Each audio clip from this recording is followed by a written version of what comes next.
Hola, ¿cómo están? Soy Lalo Plasencia y los saludos de la Ciudad de México. Feliz de ser parte de este IQ Gastronomic Summit. Y bueno, soy cocinero e investigador gastronómico mexicano y estoy feliz de presentarles esta ponencia, que es un poco el resumen de los últimos meses, últimos años de mi carrera, pero también los últimos meses de decisiones y de un montón de profundización respecto a la innovación como la única salida, la estrategia que todo negocio gastronómico debería de seguir o al menos de prever para efectos de enfrentar momentos como los que ya hemos estado viviendo en los últimos meses, como los que todos nos han obligado a llegar a este punto y que gracias a ello hemos podido contactarnos y estar aquí presentes el día de hoy. Probablemente sin estas crisis y sin esta capacidad de innovación que un poco les voy a vislumbrar para efectos de aconsejarles, guiarlos un poco, compartirles la experiencia que he tenido en los últimos años, pues sin eso no hubiéramos podido estar aquí presentes y no hubiéramos podido ser parte de este Congreso Digital y no hubiéramos podido aprovechar esta crisis para tener oportunidades concretas. Entonces, la innovación como la única salida, realmente estoy muy contento de presentarles esto, que es breve, un breve resumen finalmente de lo que hemos hecho los últimos años y digo hemos y ahora les comentaré el por qué no estoy solo.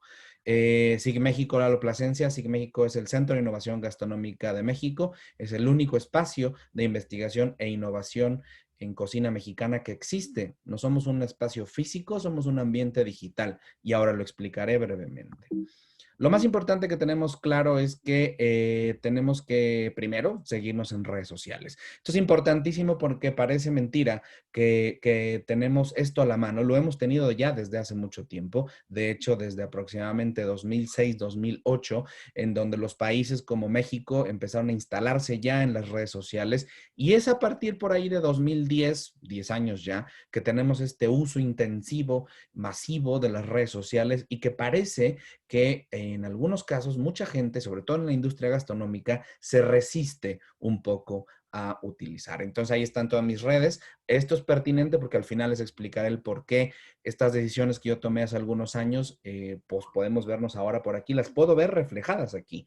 YouTube, Twitter, Instagram, LinkedIn y Facebook. Un canal de YouTube con recetas y un montón de consejos y conferencias. El Twitter que lo utilizo ahí de vez en cuando, pero el Instagram que se ha convertido en una de las fuentes de comunicación más importantes de los últimos años. Así es que, bueno, se los dejo para que nos sigamos todos como @LaloPlasencia. Estaré feliz de poder compartir con ustedes en las redes sociales. Muy bien. Esta es una imagen que me gusta muchísimo. Es una imagen de un iceberg, es una imagen de uno de los, digamos que analógica o metafóricamente hablando, una de las maneras más importantes de representar lo que significa una persona en términos psicológicos. Podríamos hablar de que eso es su consciente, la parte visible es aquello que notamos, que estamos todos en contacto, que dejamos ver y que nos gusta mostrar. Pero la parte de abajo, la parte más grande, las tres cuartas partes que constituyen o conforman este iceberg o este fenómeno denominado iceberg, en realidad no se notan, en realidad están siempre por debajo de esa línea del mar, están siempre profundas y entre más profundas quiere decir que más sólido y más denso es decir, más, entre comillas, estable se vuelve este iceberg, entre mayor sea aquello que no deja mostrar, entre mayor sea aquello que no se nota, estas tres cuartas partes que lo conforman, entre más sólidas, más grandes, más resistentes sean, muchísima mayor capacidad de vida va a tener este iceberg. Es decir, va a poder resistir cualquier cantidad de embates, tanto climáticos como incluso haber sido estrellado por el barco más grande del mundo y que a lo mejor el iceberg en realidad no le pasó nada porque sus raíces eran muy profundas. ¿Qué quiero decir con esto?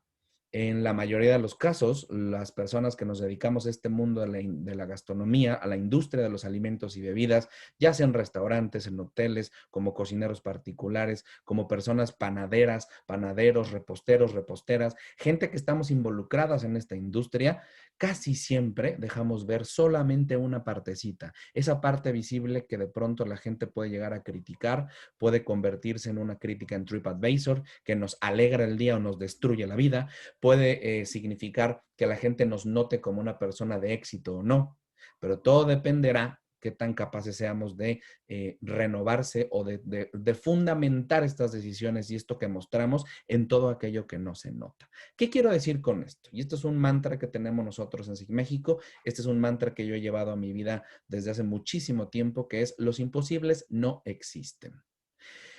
Quédense con esta imagen, porque finalmente hablar de innovación es justamente esta imagen, es justamente esta figura.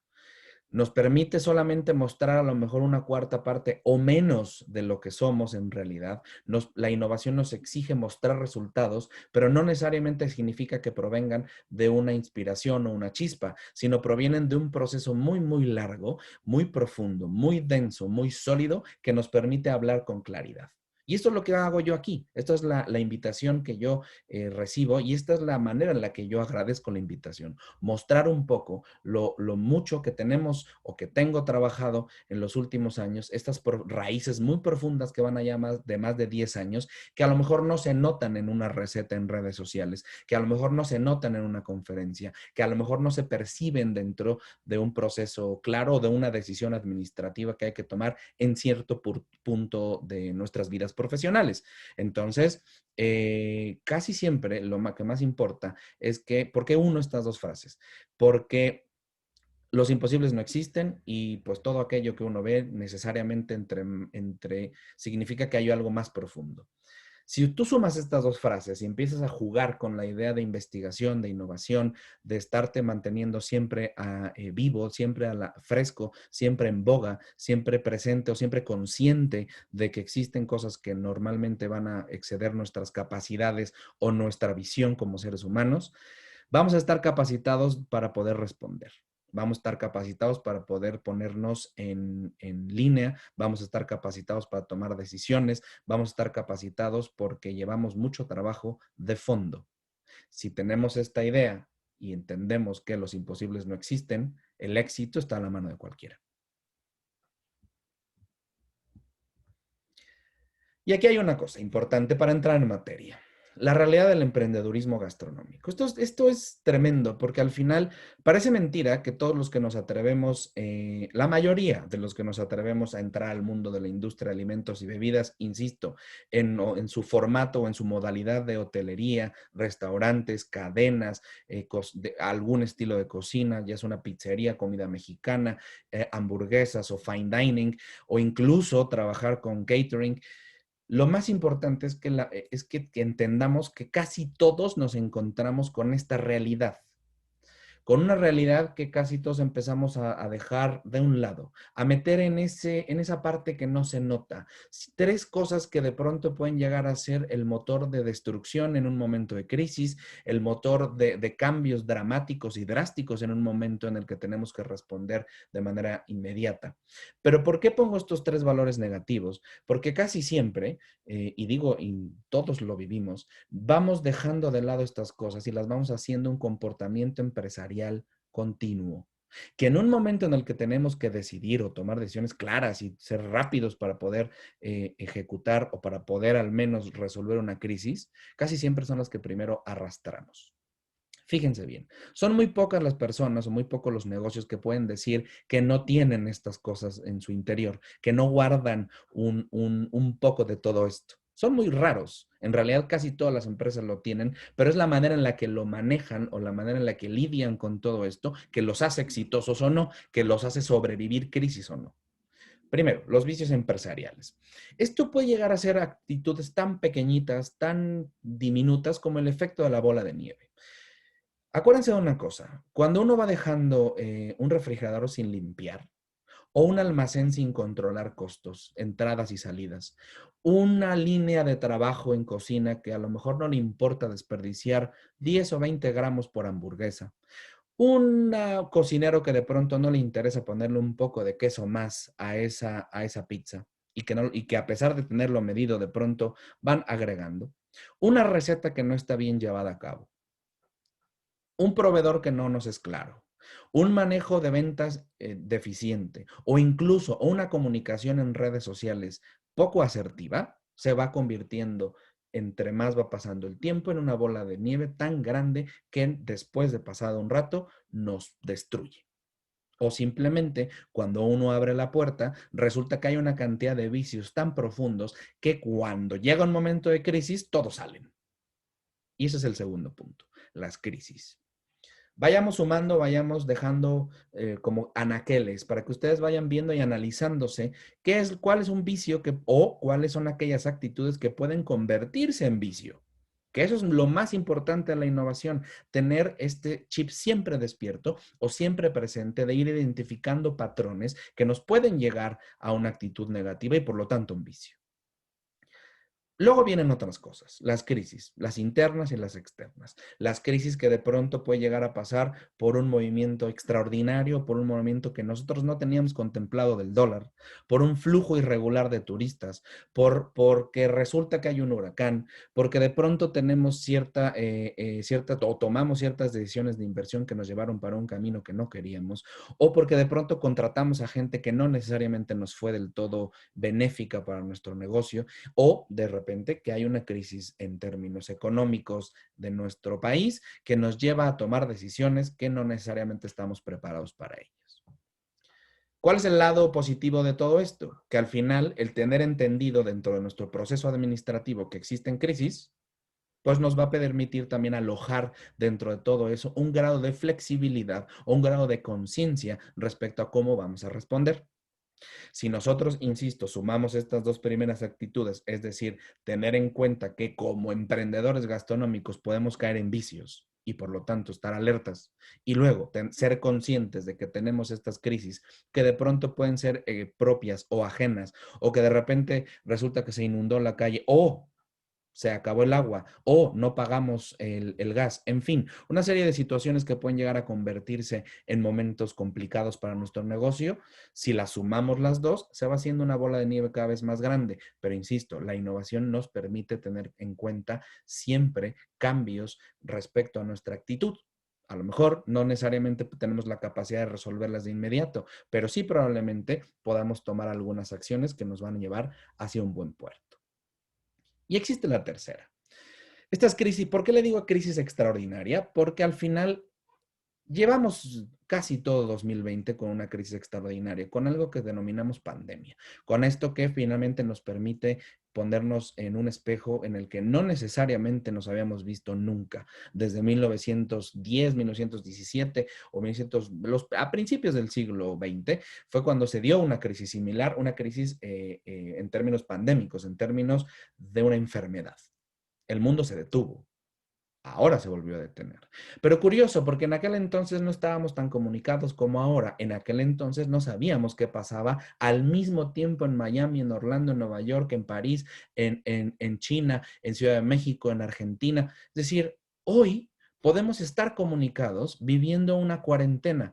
Lo que yo he dicho desde hace muchos meses es que estamos viviendo una crisis extraordinaria que nos pone a la luz de nuestros ojos o que nos pone en evidencia lo mucho o poco que hemos hecho como seres humanos, lo mucho o poco que hemos hecho como empresarios para de pronto ponernos en un ambiente tremendamente complicado.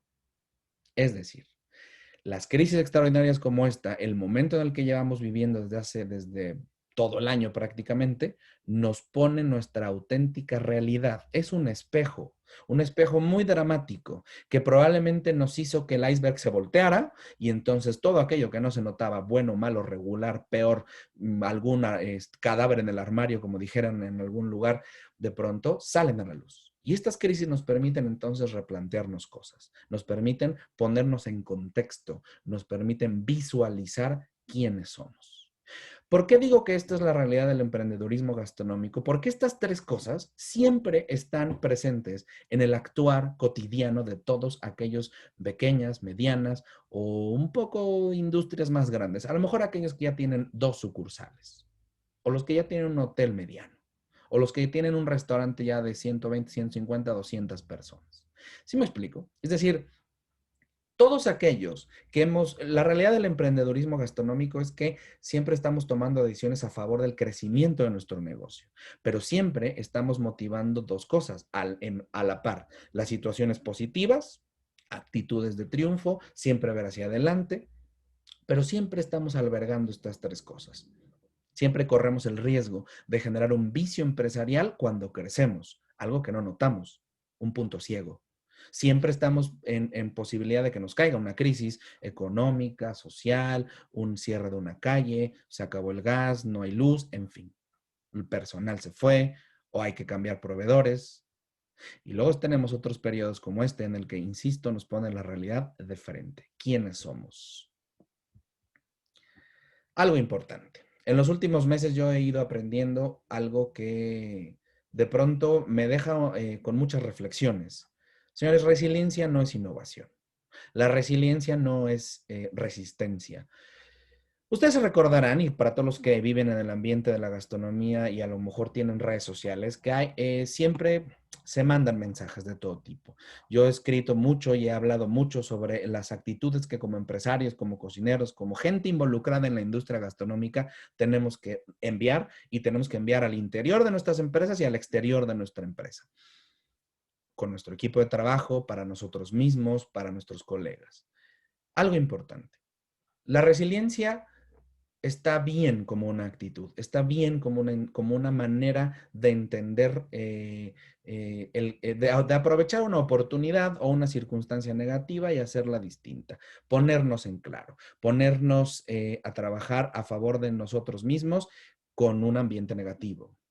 Creo que la pandemia fue un extremo de esto, es decir, las cuarentenas, los cierres de lugares, las crisis económicas, todo sumado finalmente nos exige de alguna u otra manera actitudes extraordinarias. La resiliencia es una de ellas. Insisto, extraordinaria, es decir, única, que no debe de ser parte de lo ordinario porque si no se convierte en vicio. Perdón, pero si tú quieres mantener una actitud resiliente contigo mismo y en tu empresa, lo único que va a pasar es que entonces no estás previendo las situaciones o no estás aprendiendo nada de lo que viviste. Ser resiliente como una actitud de vida de pronto puede llegar a ser negativo. Es un vicio, porque entonces quiere decir que no aprendiste nada. Y siempre te tienes que estar cayendo para levantarte. Y perdón, pero no hay negocio, no hay persona, no hay profesional que resista más de 2 veces de caerse. O haces un cambio o definitivamente cometemos ese error o cumplimos aquella frase que significa el ser humano es el único animal que se cae 2 veces con la misma piedra. Y muchas veces el ser humano lo que hace es ponerse esa piedra enfrente para volverse a caer y decir que es resiliente. No, señores, resiliencia no es innovación. La innovación es un proceso mediante el que ese conocimiento que ya obtuvimos por error, accidente, circunstancia de crisis, resolución de vicios, en fin, nos permite entender que tomaremos decisiones a favor de nuestro negocio y que no tomaremos ese camino aunque duela. Esto es importante, porque muchas veces la resiliencia nos da esta sensación de triunfo, un triunfo momentáneo, un triunfo sutil, un triunfo que sabe a gloria en un momento de crisis, pero eso no significa que el negocio va a fructiferar o va a tener beneficios y réditos, que nuestra carrera se va a recomponer siendo resiliente cada vez que cometas un error. No, señores. La resiliencia es como de esos kits de salvaguarda, ese paracaídas en el cual tenemos que abrir de vez en cuando, pero ya está, lo usamos. A lo mejor nos ponemos otro. Pero entonces decimos, ¿por qué se rompió el avión? ¿Por qué tuve que saltar? ¿Por qué tuve que saltar en un momento en el que no quería o no podía? ¿Qué tengo que hacer a partir de ahora para que ese paracaídas sea más amplio, más grande y más cómodo? ¿Por qué siempre tengo que estar saltando con el mismo paracaídas cada vez que hay crisis? Eso, señores, es un error. La innovación es todo lo contrario. La innovación es aprendizaje, es disciplina, es identificar esos 3 errores que tenemos o esas 3 situaciones en las cuales siempre nos estamos moviendo en la industria. La innovación, como lo dije desde un principio, es ir haciendo que esas 3/4 partes de lo que somos como personas, profesionales, como empresarios, sean cada vez más grandes, más robustas, más profundas y que cuando venga un viento no nos mueva. Continuamos. Bueno, la innovación nos exige cosas, nos exige ser de pronto sinceros y eso es a veces lo que más duele. ¿Se acuerdan que yo les dije que las crisis y sobre todo las crisis extraordinarias son un espejo muy nítido que nos pone frente a nosotros, que no nos miente, que nos dice cuántos kilos hemos ganado, cuántos kilos hemos perdido, cuántas arrugas vamos teniendo, cuántas canas van saliendo? Eso es una crisis. La innovación nos permite entonces tomar decisiones y ser sinceros con ese espejo, ponernos de frente, vernos a los ojos y decir, tengo que decidir de tal o cual forma. Y entonces, durante este periodo de pandemia, estas cuarentenas, lo que tú pude recoger de todos mis colegas en diferentes ciudades de México, en España sobre todo, que son colegas con los que también convivo mucho, y que además tras haber vivido ahí 3 años, pues finalmente tengo mucha gente conocida y muchos amigos que vivieron esta situación de una manera u otra, son estas tres tipos de decisiones que cualquier persona dedicada a la administración se las va a decir que existen. Sin embargo, desde el ambiente gastronómico no nos lo han dicho. ¿Por qué? Porque primero, insisto, tenemos que vernos a la cara, ser un espejo que nos ponga de frente a lo que sí somos y no somos, a lo que tenemos y no tenemos, y después ser sincero y decir, sí, yo, Lalo Plasencia, tengo tantos kilos de peso, ya tengo 3 arrugas, tengo un par de canas, ¿qué tengo que hacer? Pues me pongo a hacer ejercicio, con las arrugas no puedo hacer nada más que seguir riéndome y que se me marquen mucho más, y con las canas, bueno, pues tengo de dos, o aceptarlas o pintarme el cabello. ¿Sí me explico? Parece como una cosa muy tonta, pero fui sincero conmigo. No me empecé a decir, no, bueno, no se ven tanto si le hago. No, no, no, sí las tengo. Aquí están. Aquí hay canas, aquí hay arrugas, aquí hay kilos de más o menos. ¿Sí me explico? Eso es lo que tenemos que entender. Y en ese periodo de pandemia, lo que yo estuve revisando, son las decisiones que se empezaron a tomar. Decisiones que muchas veces son benéficas a corto plazo, pero muy costosas y dolorosas a largo plazo. Decisiones que hay veces que tenemos que tomar o que tuvieron que tomar muchos colegas de cerrar, pero era la mayor y mejor decisión que pudieron haber tomado, porque tomar otro camino les hubiera salido más costoso. Y entonces identifico tres tipos de decisiones. Esas decisiones de corto plazo que son paliativas, que las tenemos que hacer, que de pronto tenemos que jugar con ellas, que tenemos que jugar con este ambiente de decidir si es que invertimos un poco de dinero aquí o allá, si es que sacamos esto, vendemos aquello, si es que a lo mejor nuestro personal tiene que ir a descansarse, si es que tenemos que hacer una comunicación distinta, pero no pensemos que aquello que está en crisis por una decisión de corto plazo después va a permanecer. No necesariamente, son paliativas.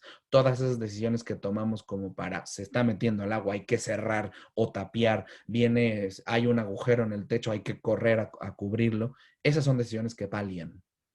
La decisión verdadera sería invertir para tapar el techo y que no se nos vuelva a meter el agua. Comprar ventanales de antihuracanes que no se destruyan con el primer aire que venga. Eso es otro tipo de decisión. Las decisiones de mediano plazo generalmente duelen y contienen. Es decir, son decisiones que a veces se tienen que tomar para efectos de que el negocio sobreviva o al menos se mantenga a flote. Decisiones que muchas veces como profesionales tenemos que tomar porque hay que dejar algo o alguien o alguienes. Es decir, a lo mejor tenemos que sacrificar, poner en suspensión nuestro negocio. A lo mejor tenemos que sacrificar, dejar ir un par de personas de nuestro personal imprescindibles que para entonces o en un momento que no había de crisis resulta que eran imprescindibles, pero hoy que hay crisis y que no podemos pagar, no podemos sostener esa situación. En medio de estas dos decisiones, de lo paliativo del corto plazo y el mediano plazo, hay una serie de maneras de ir interpretando esto, una manera de jugar con el asunto de las decisiones, como no tienen ustedes idea. Hay mucha confusión en un momento de crisis extraordinaria. Perdón, hay mucha confusión, hay mucho dolor, hay mucha angustia, hay mucho sentimentalismo. Todo aquello que hemos dejado ir, hemos pensado hacer, todo se nos viene encima. Hay que tener templanza, hay que tener mucha organización, hay que tener mucha comunicación para poder estar claros de las decisiones que vamos a tomar, con la conciencia de que esas decisiones pueden haber resultado en un error. Pero ojo, y no nos frustremos. Como personas y como profesionales, no tomamos decisiones equivocadas. Lo que hacemos es tomar decisiones que probablemente resultaron negativamente para nosotros. Pero si ustedes están acostumbrados a innovar permanentemente, a estar conscientes de que el cambio tiene que ser parte de su estructura, de que estar consciente de que no me tengo que esperar a una crisis para poder resolver, no tengo que esperarme a que se convierta eso en un vicio para poder intervenir, resulta que en ese momento pueden ustedes estar tranquilos de que la decisión la tomaron en el mejor momento y de la mejor forma posible. Esto es importante. ustedes no toman como empresarios, entre más ejerciten este músculo, mejor van a tomar las decisiones. No se reclamen si salen negativos los resultados. Son dos cosas distintas. Estas decisiones de mediano plazo generalmente son las más difíciles de tomar porque te pueden revertir o se pueden ir aparentemente en tu contra muy rápidamente. ¿Qué significa esto? La innovación lo que exige es tener esta conciencia de largo plazo para establecer un proceso de ir tomando decisiones en estructura de tiempo más controlable, es decir, tener la capacidad de visualizar qué cambios tenemos que hacer antes de que nos llegue el agua al cuello. O sea, prefiero invertir en un salvavidas o en un paracaídas que resista a dos personas a que cuando estemos los dos en momento de crisis y las dos personas nos tengamos que aventar, tengamos que tomar la decisión de a ver quién se avienta. Probablemente duele en términos económicos invertir en un paracaídas más grande o en dos paracaídas, pero en un futuro probablemente nos salve de esa crisis. La tercera, las de largo plazo, las muy dolorosas, aquellas que probablemente nos exigieron cerrar, nos exigieron retirar el contrato a nuestro personal, lo que nos exigieron reducir nuestros costos, reducir nuestros beneficios, lo que hicieron que tuviéramos que vender cosas. He sabido de casos que en estas situaciones desafortunadamente hubo gente que abría negocios y que de pronto con una inversión de $250,000, aproximadamente 15, $20,000, resulta que tuvieron que rematar todo su equipo y todo lo que tenían, habían comprado en equipo fijo, es decir, en material para instalar un restaurante o una cafetería, lo tuvieron que rematar en $5,000. ¿Qué quiere decir esto? ¿Le dolió a esa persona tomar la decisión? Sí, pero le iba a ser más doloroso en términos personales, profesionales y económicos el tener que después de haber abierto, sostener esta inversión a tal punto que esos 25,000 de deuda se les hubieran tenido que aumentar a 35, 50 o 60 u $80,000 al final del año. ¿Qué significa esto? Esta persona está acostumbrada, la persona que vendió en $5,000 todo su equipo, que le costó 25,000 o que le costó 15,000, perdón, resulta que tuvo que haber tomado esta decisión. Vio mucho más allá y seguramente él está acostumbrado a tener decisiones de negocios que hacen innovación, que permiten visualizar cosas que otros no ven, que tiene bien en fondo, un fondo de ese iceberg muy profundo que le permite tomar esa decisión que lo va a llevar hacia algún lado.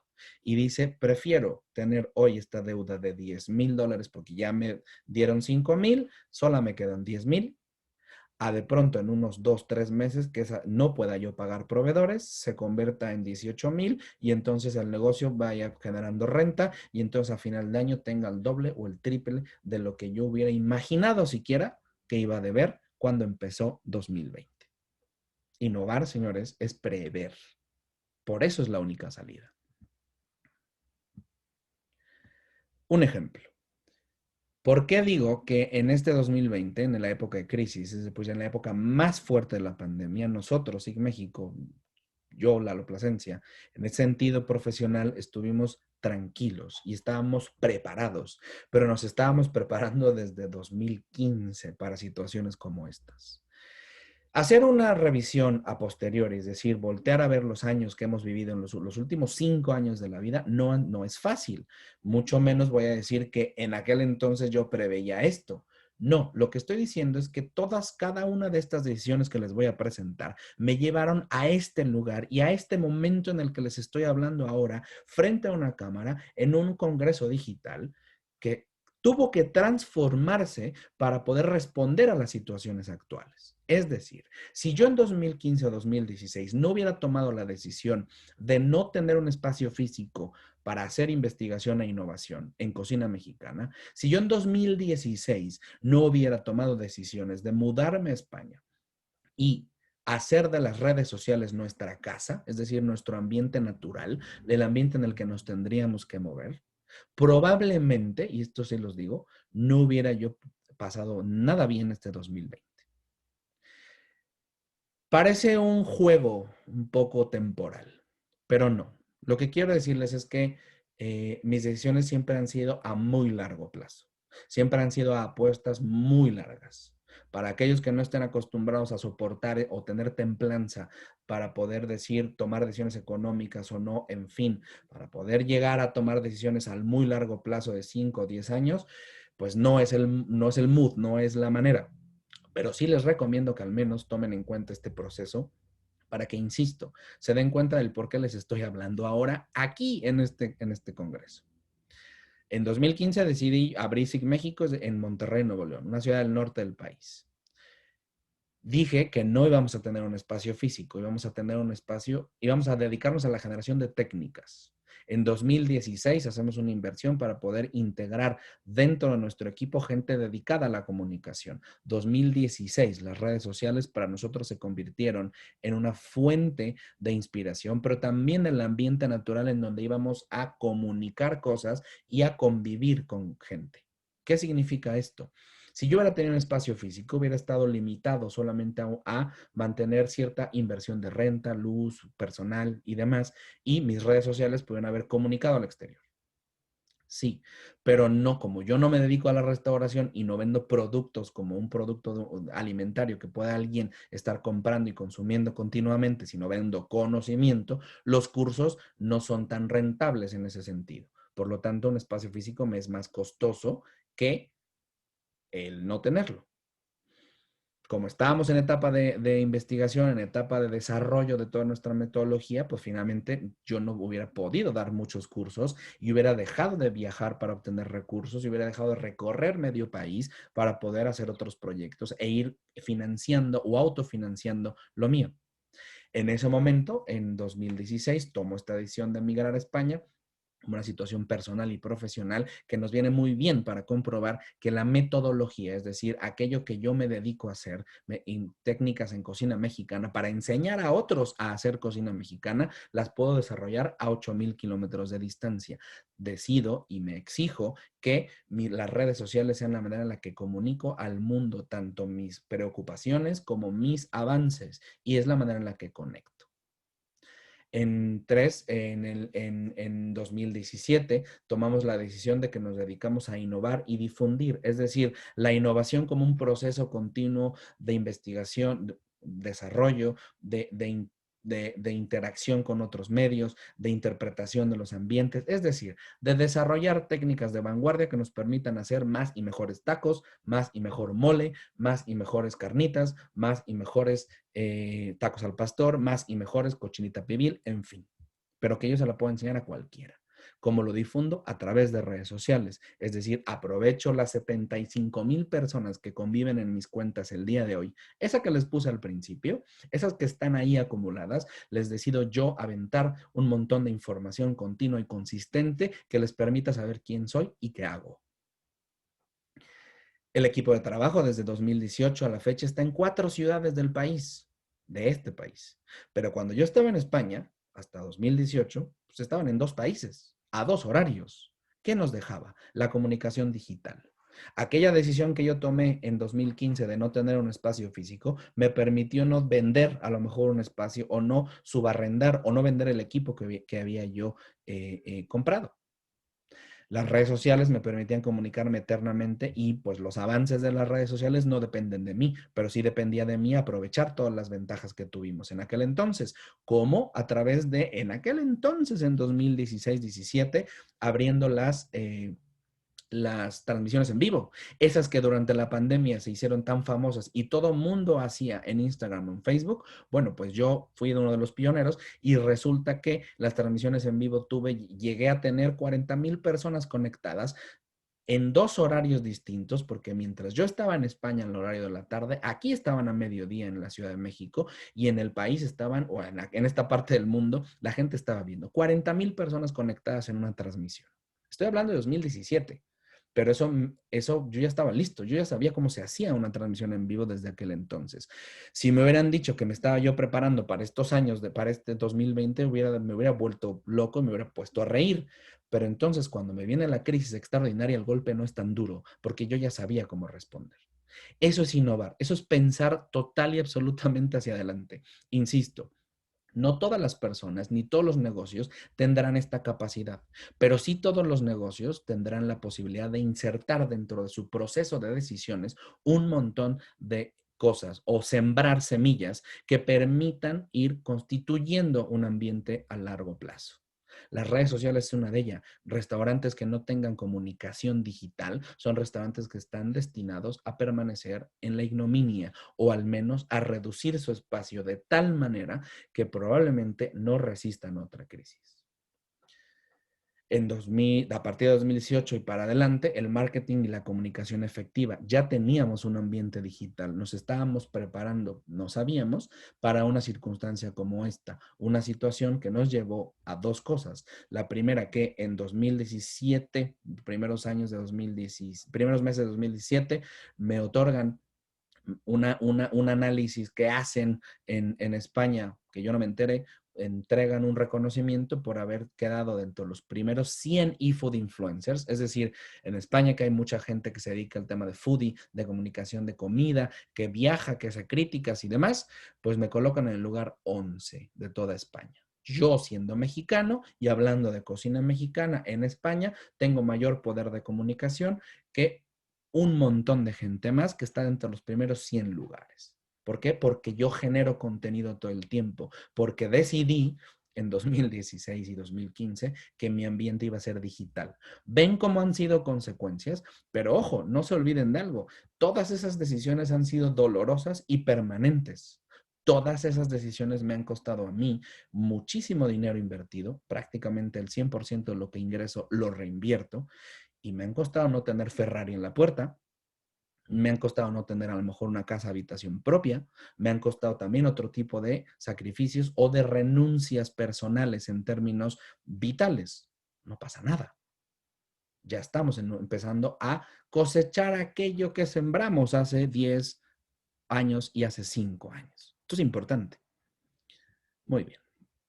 Si yo no hubiera estado listo para esta situación, no hubiera podido llegar a este punto de poder hablarle de frente a marcas que me hacen sobrevivir todo el tiempo y que me permiten generar más y mejores ingresos. Marcas como las que están allá abajo, estas tres de arriba, la Academia Culinaria de Francia, que finalmente me otorga, hace 2 años, me hace miembro, Batel Club de México, que es un club mexicano que tiene 30 años ya de existencia aquí, somos cocineros. Total Play, que hablaré al final de ellos, pero NMX, que es una marca que se dedica a la joyería gastronómica, Middleby México, que es la empresa dueña de Hosper, que decidió invertir en nosotros para hacer investigación e innovación, porque yo decidí dedicarme a la innovación. Middleby en 2017, que es la empresa que más factura en el mundo, 8,000 millones de dólares al año de facturación en innovación en cocina, que es una marca americana, estadounidense, resulta que decide invertir en mí y no en otros cocineros en México. Permachef, que es la marca más importante de venta de uniformes en México, que es lo que traigo puesto hoy. Y Pesca con Futuro, que soy un ambasador de la pesca sustentable en México. Pero la más importante y más reciente, perdón, que es por la que las estoy hablando ahora y es la que me permite generar todo el contenido que hago, que es esta relación de embajador de Total Play, que es una empresa justamente dedicada al ambiente digital, o sea, es una empresa de Internet, telefonía e Internet, televisión por cable. Me permite tener una banda ancha lo suficientemente rentable y puntual para que yo esté comunicándolos con ustedes, para hacer transmisiones en vivo, para generar contenidos, para subir videos cada vez de más calidad y más largos, para hacer conversaciones en vivo con 5, 6, 7 personas en diferentes ciudades, para albergar webinars de más de 100 personas. ¿Sí me explico? Si no hubiera yo dedicado todo mi camino a construir esa ruta, no hubiese podido yo tener este sponsoring de Total Play y no hubiera podido entonces otorgar el contenido digital que otorgué durante la pandemia. Crecimos en un 250% nuestras redes sociales y nuestra cantidad de suscriptores creció y finalmente la visibilidad que hoy tenemos para efectos de más marcas, campañas por todos lados que hacemos permanentemente, me permiten aprovechar todo lo que ya aprendimos para efectos de ponerlo a disposición de ustedes. Insisto, Si en 2015 no hubiese yo tenido esa decisión de no tener un espacio físico, no hubiera tomado dolorosamente, en 2016 dolorosamente no hubiera tenido yo la decisión de poder poner hoy en claro que las redes sociales son mi ambiente, probablemente no estaría yo hablando aquí. Los imposibles no existen, cuestan. La innovación nos exige tener esto.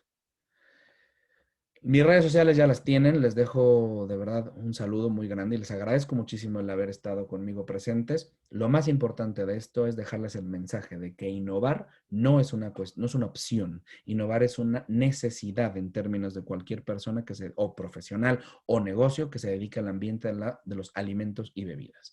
La innovación son esas decisiones que vamos tomando que aparentemente no notamos, pero que son aquellos fierros, aquellas partes del iceberg que lo van a mantener a flote en situaciones complicadas. La innovación es la que nos va a permitir acceder a nuevas cosas. La innovación es la que nos va a permitir llegar a nuevos clientes. La innovación va a ser la que nos va a permitir a lo mejor tomar decisiones de cerrar o cambiar o reorientar el negocio de un lado hacia otro.